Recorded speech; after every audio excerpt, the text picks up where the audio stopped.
Patient evaluation. It is recommended to thoroughly evaluate the patient's physical examination, including gait pattern and alignment of the lower limbs. The evaluation should also include range of motion, anteroposterior, and varus valgus ligament stability.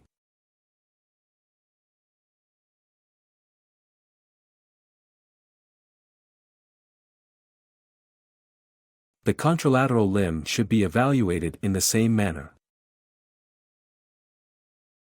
The supplementary evaluation should include a panoramic X-ray of the lower limbs in a load-bearing position. The mechanical axis is drawn from the center of the femoral head to the center of the talus. In this representative case, the mechanical axis intersects the medial compartment at 5.7% of the width of the tibial plateau, and presents a varus alignment of 9.78 degrees in the right knee. The center of rotational angulation is located at 14.92% of the tibial length from the articular surface, characterizing an abnormal varus alignment of the right lower limb primarily due to a varus metaphyseal deformity of the proximal tibia. A valgus high tibial osteotomy was planned using appropriate software, showing the need for a 10 mm opening to slightly overcorrect the mechanical axis towards the lateral tibial spine.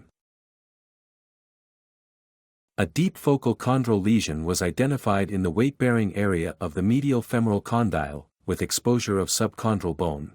It presented an elongated shape in the anteroposterior direction, measuring 2.08 square centimeters, with irregular margins and healthy surrounding cartilage. No associated intra-articular lesions were found. Klein's solution was injected 15 minutes prior to fat aspiration. 60 milliliters of abdominal fat were extracted from the lower abdominal and periumbilical regions using a blunt cannula. The LIPO aspirate is processed using the commercially available LipoGems kit, and 3 cycles of microfragmentation are performed. The resulting adipose graft exhibits high viscosity, allowing for manipulation with delicate surgical instruments. Approximately 7 to 10 milliliters of the final product is required for the described LIPO AMIC technique.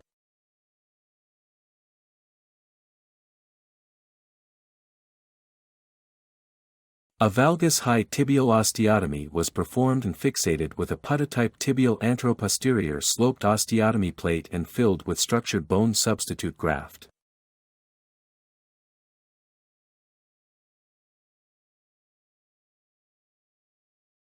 Following exposure through a medial parapatellar arthrotomy, the edge of the lesion is addressed, aiming for perpendicular edges of healthy cartilage, which will serve as containment for the graft. 2 milliliters of microfragmented adipose tissue graft is applied to the membrane's rough surface. The chondral defect is further filled with microfragmented adipose tissue graft, and after applying the membrane, it is fixed with interrupted absorbable sutures with 6 to 0 PDS.